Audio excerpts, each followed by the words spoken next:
Shalom, saudara dan saudari. Bertemu lagi kita di channel ini untuk mendengar lagi firman Tuhan yang pastinya sesuai apa yang dikatakan Alkitab. Terima kasih atas kesetiaan Anda di channel ini. Saya doakan saudara dan saudari semua selalu dalam keadaan yang baik dan sehat, tentunya atas pertolongan dari Tuhan Yesus. Amin.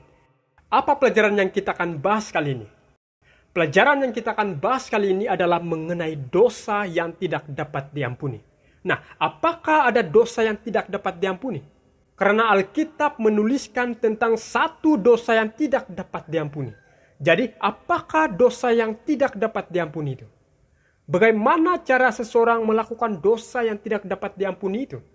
Oleh itu, jangan kemana-mana dan jangan ada yang skip karena kita akan mengetahui jawabannya bila mana kita terus fokus akan pembahasan ini. Yang pastinya sesuai apa yang Alkitab katakan. Karena Alkitab merupakan standar pendidikan orang Kristen sebagai rujukan utama. Apapun yang kita dengar, apapun yang kita anuti, apapun yang kita percaya, pertanyaannya, apakah itu atas dasar Alkitab? Jadi, mari kita utamakan Alkitab, yaitu firman Tuhan.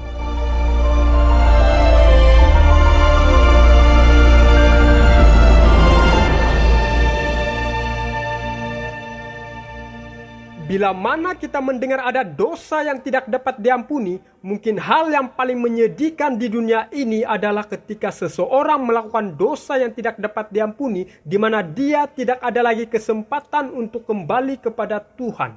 Sangat menyedihkan. Sebelum kita bahas lebih dalam, mari kita terlebih dahulu membaca dan mendengar mengenai dosa yang tidak dapat diampuni ini dalam kitab Matius 12 ayat 30 hingga ayat 32. Siapa tidak bersama aku, ia melawan aku. Dan siapa tidak mengumpulkan bersama aku, ia mencerai-beraikan. Sebab itu aku berkata kepadamu, segala dosa dan hujat manusia akan diampuni, tetapi hujat terhadap Roh Kudus tidak akan diampuni. Apabila seorang mengucapkan sesuatu menentang anak manusia, ia akan diampuni. Tetapi jika ia menentang Roh Kudus, ia tidak akan diampuni. Di dunia ini tidak, dan di dunia yang akan datang pun tidak. Saudara dan saudari, jika kita perhatikan ayat 30, dikatakan, siapa tidak bersama aku, ia melawan aku. Dan siapa tidak mengumpulkan bersama aku, ia mencerai-beraikan. Jadi, dengan kata lain, kita harus memilih antara berserah sepenuhnya kepada dia atau kita melawan dia. Dan orang yang setengah hati sebenarnya juga melawan Tuhan. Jadi dapat kita lihat di sini bahwa penyerahan yang tidak sepenuhnya kepada Yesus untuk setiap aspek kehidupan kita ada hubungannya dengan dosa yang tidak dapat diampuni. Karena setelah ayat 30, Yesus lalu berbicara mengenai dosa yang tidak dapat diampuni di ayat 31 dan 32. Nah, ayat itu waktu Yesus berkata kepada orang Farisi bahwa mereka yang menentang anak manusia akan diampuni, sedangkan menentang Roh Kudus dikategorikan sebagai dosa yang tidak akan diampuni. Bagian Injil ini mungkin membingungkan bagi setiap segelintir pembaca, bahkan menimbulkan ketakutan bagi segelintir orang percaya. Mengapa? Beberapa orang berpikir seperti ini. Bukankah anak manusia dan Roh Kudus adalah salah satu pribadi dari Allah Tritunggal?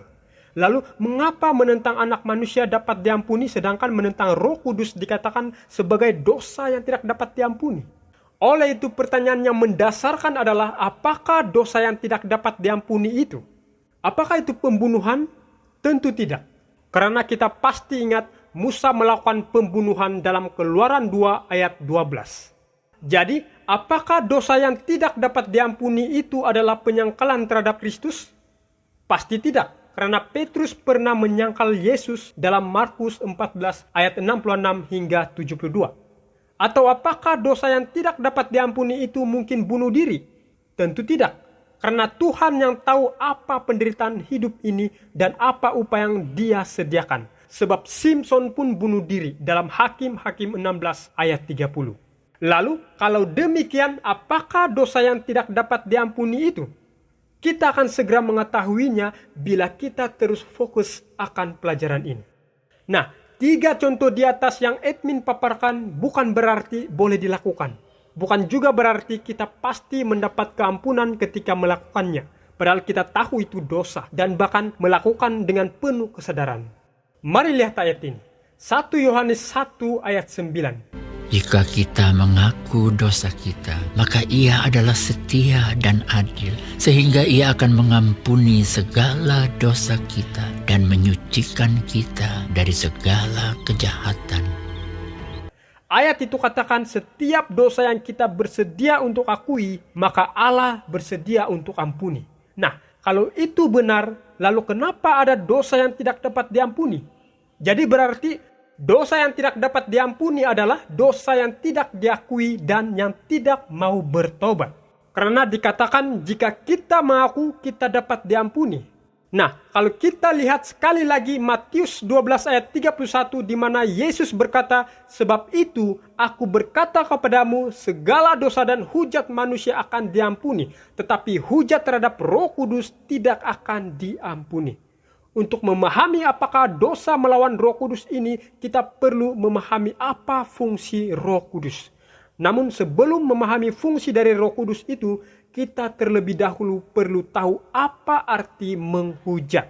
Karena dalam kitab Markus 3 ayat 29 dikatakan, Tetapi apabila seorang menghujat Roh Kudus, ia tidak mendapat ampun selama-lamanya, melainkan bersalah karena berbuat dosa kekal. dalam perjanjian lama, kata kerja menghujat dapat diartikan sebuah tindakan penistaan dan tindakan keji.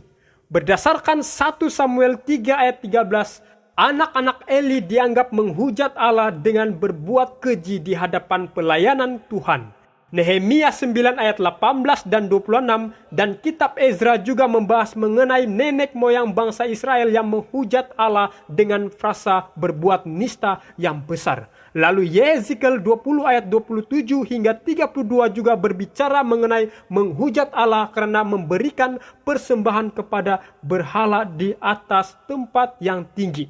Sedangkan dalam perjanjian baru, kata menghujat yang sering ditemukan adalah kata Greka, blasphemeo, yang mengandungi arti memfitnah, mengumpat, mengutuk, dan menghina, khususnya berkenaan dengan perkataan. Alkitab umumnya menggunakan kata ini dalam tindakan yang secara langsung atau tidak langsung berkaitan dengan Tuhan. Misalnya firman Tuhan, Titus 2 ayat 5. Kepribadian Allah dan nama Allah. Menghujat Allah adalah dosa yang melawan kemuliaan dan meremehkan kekudusan Allah. Menurut William D. Mounce, kata blasphemeo adalah sebuah kehendak, kesengajaan, usaha secara sedar menampar wajah Allah. Nah, jadi jika Roh Kudus adalah pribadi Allah Tritunggal, maka menghujat Roh Kudus dapat diartikan sebagai dosa yang melawan kemuliaan Allah dengan kehendak dan usaha secara sedar. Sekali lagi, menghujat Roh Kudus dapat diartikan sebagai dosa yang melawan kemuliaan Allah dengan kehendak dan usaha secara sedar. Jadi, apa fungsi Roh Kudus?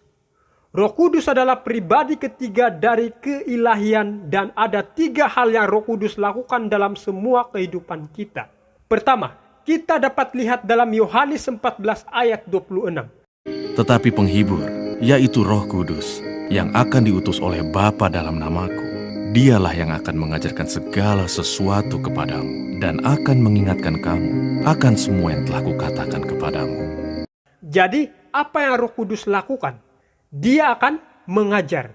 Apa yang akan diajarkan? Apakah kebenaran atau tradisi? Tentunya kebenaran. Kedua, yang Roh Kudus lakukan dalam setiap kehidupan kita. Yohanes 16 ayat 13. Tetapi apabila ia datang, yaitu Roh kebenaran, ia akan memimpin kamu ke dalam seluruh kebenaran. Sebab ia tidak akan berkata-kata dari dirinya sendiri, tetapi segala sesuatu yang didengarnya, itulah yang akan dikatakannya. Dan ia akan memberitakan kepadamu hal-hal yang akan datang. Apa yang akan Roh Kudus lakukan? Dia akan menuntun atau memimpin kita kepada semua kebenaran, kepada Yesus, firman Tuhan, dan hukum. Ketiga, yang Roh Kudus lakukan dalam semua kehidupan kita, boleh kita lihat dalam Yohanes 16 ayat 7 dan 8. Namun benar yang kukatakan ini kepadamu adalah lebih berguna bagi kamu jika aku pergi. Sebab jikalau aku tidak pergi, penghibur itu tidak akan datang kepadamu. Tetapi jikalau aku pergi, aku akan mengutus dia kepadamu. Dan kalau ia datang, ia akan menginsafkan dunia akan dosa, kebenaran, dan penghakiman. Saya ulangi lagi, bahwa pekerjaan Roh Kudus meliputi 3 jenis pekerjaan, yaitu mengajarkan kebenaran, memimpin kita kepada semua kebenaran, dan menginsafkan atau meyakinkan seseorang atas dosa yang dia lakukan supaya sesegera mungkin untuk ditinggalkan. Lalu pertanyaannya, mengapa dosa melawan Roh Kudus adalah dosa yang tidak dapat diampuni? Perlu kita ketahui bahwa Roh Kudus adalah Tuhan yang mengajar, Tuhan yang membimbing kita, Tuhan yang meyakinkan kita, dan Tuhan yang menyatukan kita bersama di dalam kebenaran. Jadi jika kita berkata tidak atau tidak sekarang terhadap Roh Kudus, kita sesungguhnya sedang mengatakan tidak atau tidak sekarang kepada Allah. Dan Tuhan tidak akan memaksa siapapun, karena memaksa bukan sifat Allah. Memaksa orang untuk menerima pengajaran adalah sifat agama palsu dan bukan Alkitab Dia. Karena Allah menghormati kebebasan memilih kita. Artinya, jika kita mengatakan tidak atau tidak sekarang kepada Tuhan, Tuhan menerima saja pilihan kita dan berkata, "Baiklah anakku," meskipun itu menyakitkan hatinya. Namun, dalam kasih kemurahannya, walaupun kita selalu menolak panggilannya, namun Dia selalu memanggil kita agar kita kembali. Tetapi mungkin panggilan itu tidak sekuat lagi seperti yang sebelumnya. Dan kalau kita kembali lagi mengatakan tidak atau tidak sekarang, Tuhan kembali lagi berkata, "Baiklah anakku, aku menghormati pilihan kamu." Saudara dan saudari, di sini kita dapat lihat bahwa tindakan mendukakan dan penolakan sedikit demi sedikit mendorong Allah menjauhi dari kita. Namun kena ingat, bukan Allah yang berniat mau menjauhi dari kita, tetapi oleh karena dosa kesayangan kitalah yang membuatkan kita menjauhi dari Tuhan. Lalu bagaimana cara seseorang melakukan dosa yang tidak dapat diampuni itu? Yaitu mereka yang menutupi dosa-dosa mereka. Siapa menyembunyikan pelanggarannya tidak akan beruntung, tetapi siapa mengakuinya dan meninggalkannya akan disayangi. Apa kita ingat ada juga beberapa orang yang tidak percaya akan Allah pencipta dan keberadaannya seperti ajaran kaum Etes. Walaupun ilmu pengetahuan dan penciptaan telah membuktikan adanya Tuhan dan firman-Nya adalah benar, namun kaum Etes tetap mengeraskan hati mereka. Apakah kita masih ingat ketika Allah berulang kali memberi amaran kepada Raja Firaun untuk membebaskan bangsa Israel keluar dari tanah Mesir menuju ke Kanaan, di mana Firaun tetap mengeraskan hatinya? Ada juga ciri orang yang menutupi dosa, yaitu yang tahu kebenaran dari hal yang salah tetapi malah mengatakan, "Saya tahu apa yang saya lakukan itu salah, tetapi saya tidak peduli dan saya tidak akan berubah." Dan mereka juga katakan, "Saya tahu saya harus lakukan ini, tetapi saya tidak mau lakukan." Dan tanpa disadari, mereka menutupi dosa-dosa mereka. Jadi saudara dan saudari, sahabatku dalam Yesus Kristus yang mendengar saat ini, jika ada di antara kita yang mungkin masih menutupi dosa-dosa itu, firman Tuhan katakan, akuilah itu di hadapan Tuhan.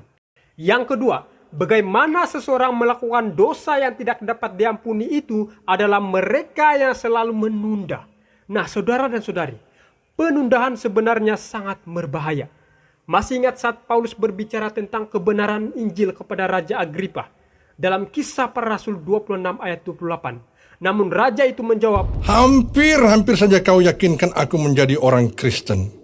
Tetapi apakah Raja Agripa menjadi orang Kristen? Hampir. Hampir adalah tidak.